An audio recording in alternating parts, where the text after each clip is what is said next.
कौन कहता है कि आसमां में सुराख नहीं हो सकता, एक पत्थर तो तबीयत से उछालो यारो। जी हाँ, यही पंक्तियां हैं जो आपको याद रखने की ज़रूरत है, क्योंकि अब आप 13 मई से लेकर 28 जुलाई की दहलीज़ पर खड़े हैं और ये जो समय रहा है, जो लगभग 2.5 महीने का जो समय है, आप पर क्या बीती है मुझे अच्छे से मालूम है और मैंने इसे लगातार कवर भी किया है। जी हाँ, नमस्कार, स्वागत है आपका। मैं मुनमुन श्रीवास्तव आपका हार्दिक अभिनंदन करता हूँ। कैसे हैं आप? CBSE के क्लास 12 के कंपार्टमेंट एग्ज़ाम की तैयारी हो गई?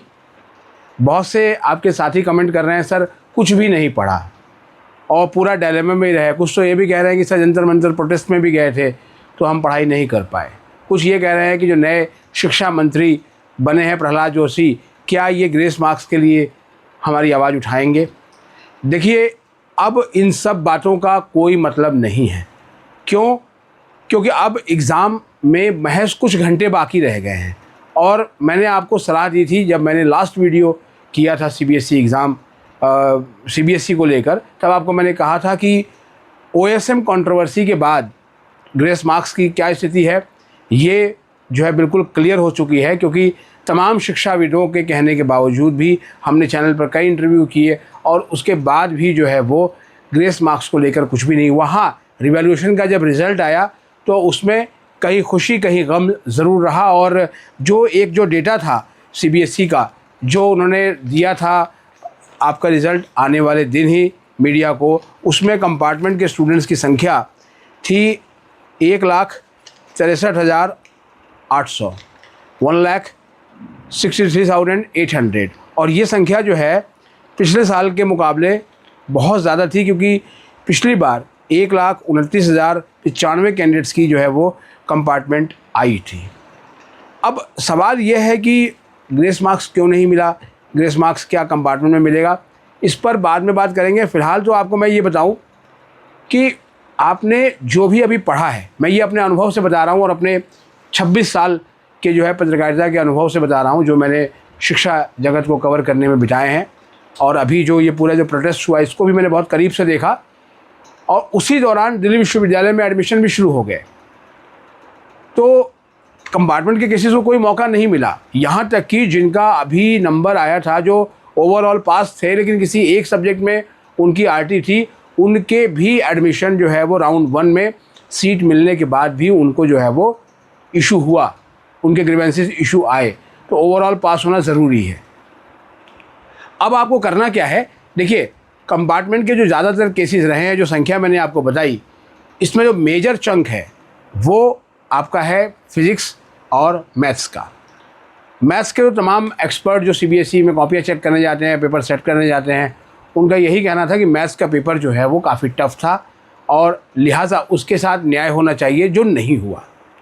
OSM कंट्रोवर्सी से आप सब परिचित हैं, इस पर लेकर कुछ नहीं हुआ। हालांकि नीट को लेकर जो हंगामा हुआ और जो है वो माननीय मंत्री जी धर्मेंद्र प्रधान जी के सिफारिश उनके इस्तीफ़े को लेकर जो सिफारिश बच्चे कर रहे थे, उस पर जो है वो सरकार ने यूं ही निर्णय नहीं लिया। उसके लिए बाकायदा जब जेनज़ी ने आवाज़ बुलंद की और उसके बाद जो है वो सरकार घुटनों पे आई और सरकार ने तब जाके इस्तीफ़ा लिया। लेकिन सवाल केवल इस्तीफ़े से हल होने वाला नहीं है। आपको, अगर आप पास होते हैं तो ये आपके और आपकी फैमिली पर इसका असर पड़ता है, किसी सरकार या किसी सोसाइटी पर कोई असर नहीं पड़ता। इसलिए आपको अपनी पढ़ाई करनी है।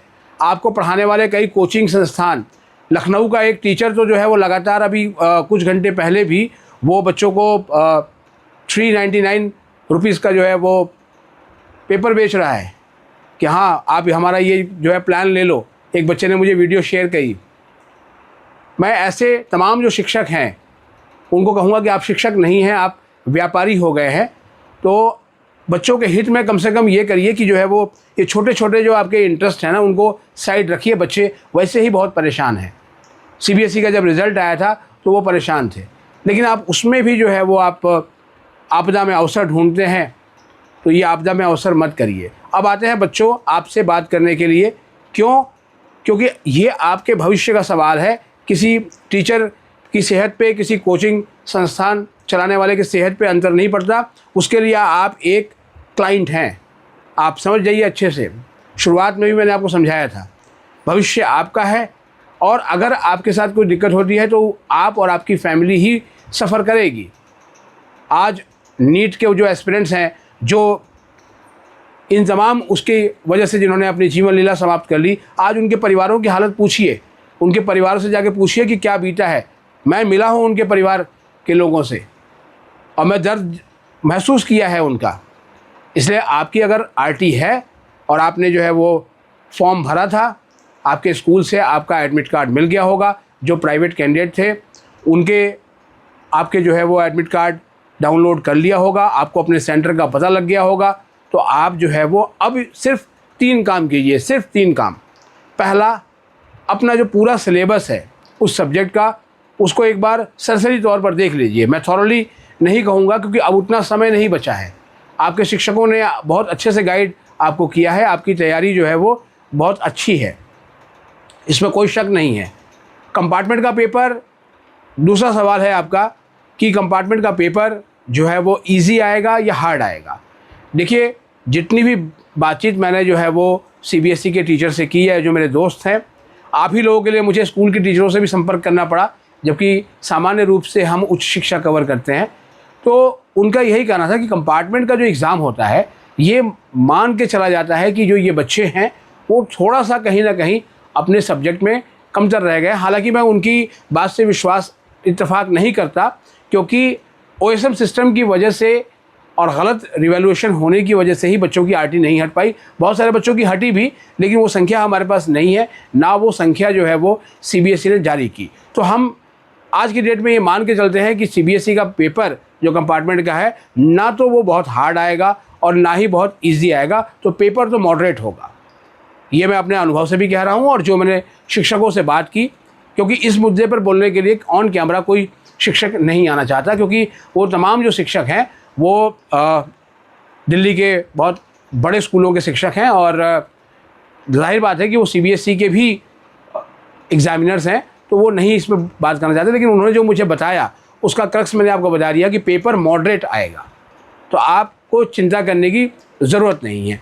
तीसरी बात मैं आपको यही कहूँगा कि बहुत सारे आप में से स्टूडेंट हैं, मैं भी उसी पढ़ाई से दौड़ा हूँ और मैं जो है वो सीबीएसई का ही विद्यार्थी रहा, बाद में दिल्ली विश्वविद्यालय आया और उसके बाद मास कम्युनिकेशन और ये तमाम की सारी पढ़ाई मेरी जो है वो दिल्ली में हुई। तो मैं देश भर के उन सभी बच्चों को जो सीबीएसई के हैं, क्योंकि अलग अलग जोन में कोई भी ऐसा जोन नहीं है जहाँ पर आरटी के केसेस ना हों, तो उस सेंटर पर भी आरटी का केसेस है, जहाँ जो कि नंबर 1 था त्रिवेंद्रम, वहाँ भी 1449 कैंडिडेट हैं जो कि जिनकी जो है वो आरटी आई थी। अब इनमें से रिवैल्यूएशन के बाद कितने स्टूडेंट्स की आरटी क्लियर हो गई, ये इसका कोई डेटा अवेलेबल नहीं है, तो हम आज की डेट में मान के चलते हैं कि इतने ही स्टूडेंट हैं। तो जो तीसरी बात है वो ये है कि केवल अपनी जो तैयारी है ना, उस पर विश्वास कीजिए। एंड मोमेंट पर तमाम जो साइकोलॉजिस्ट भी यही कहते हैं और एक्सपर्ट भी कहते हैं कि लास्ट मोमेंट पर कुछ पढ़ना आपकी पिछली तैयारियों को जो है वो कहीं ना कहीं जो है वो नुकसान पहुंचाता है। तो आज आप इतना ही कीजिए कि जो अब कुछ घंटे बचे हुए हैं, अगर आपके पास पिछले 2-3 साल के पेपर्स हैं तो उनकी प्रैक्टिस कर लीजिए, निश्चित रूप से आपके पास होंगे। और जो आपने लास्ट एग्ज़ाम दिया था उस पेपर को तो आप अच्छे से थॉरली 1-3 घंटे का अलार्म लगा के आप सॉल्व कर लें, इससे आपका जो कॉन्फिडेंस है वो बिल्डअप होगा। मैं मानता हूँ कि आपका दिल दुखा है, लेकिन आपको मेरी वो पंक्तियाँ अभी भी याद होंगी कि आज के लिए फ़िलहाल इतना ही। आपकी तरह मैं भी मायूस हूँ, लेकिन उम्मीद पर दुनिया कायम है। दिल दुखा है लेकिन टूटा तो नहीं है, और उम्मीद का दामन छूटा तो नहीं है। तो इस उम्मीद के दामन को संभाल के रखिए और कल परीक्षा केंद्र पर जाने के लिए जो है वो बिल्कुल रेडी हो जाइए और कोशिश कीजिए कि आप अपने स्कूल के यूनिफॉर्म में ही जाएं परीक्षा केंद्र पर, क्योंकि मैंने जितने भी देखे हैं कंपार्टमेंट एग्ज़ाम देते हुए बच्चों को पिछले साल, वो अपने यूनिफॉर्म में ही गए थे। और तो आप भी यूनिफॉर्म में जाएं, जो गाइडलाइंस है उसका पालन करें और कम से कम जो है वो जो रिपोर्टिंग टाइम है उससे आधा घंटा पहले अपने सेंटर पे पहुंच जाएं। वैसे भी दिल्ली में, अगर आप दिल्ली के हैं तो दिल्ली में ट्रैफिक जाम बहुत होता है और अब तो बहुत छोटे छोटे शहरों में भी भयंकर जाम लगने लगा है। तो ये आपके लिए जो है वो बहुत बड़ा सवाल है, क्योंकि आपके साल बचाने का ये है। तो इसलिए अब आपको मैं शुभकामनाएँ देता हूँ कि अच्छे से एग्ज़ाम दीजिए और दिल्ली विश्वविद्यालय में जब मिड एंट्री खुलेगी तो उसको आपके जो कंपार्टमेंट के रिज़ल्ट हैं उसको कहीं ना कहीं जो है वो ध्यान में ज़रूर रखा जाएगा, तो वहाँ पर आपकी उम्मीद जो है वो ज़रूर बनेगी। फ़िलहाल आज के लिए इतना ही, और चैनल पर नए हैं चैनल को सब्सक्राइब कर लें, इसे अपने दोस्तों के बीच शेयर करें, और आपके जो सवाल हैं वो कमेंट बॉक्स में लिख दें। पेपर किस तरीके से चेक होगा और आगे क्या मॉडलिटीज़ होगी उस पर हम जो है वो ज़रूर बात करेंगे। फ़िलहाल तो आपके एग्ज़ाम पर बात, और एग्ज़ाम पर फोकस। क्यों? क्योंकि लक्ष्य पे केंद्र कीजिए, सफलता आपके लिए निश्चित है। नमस्कार।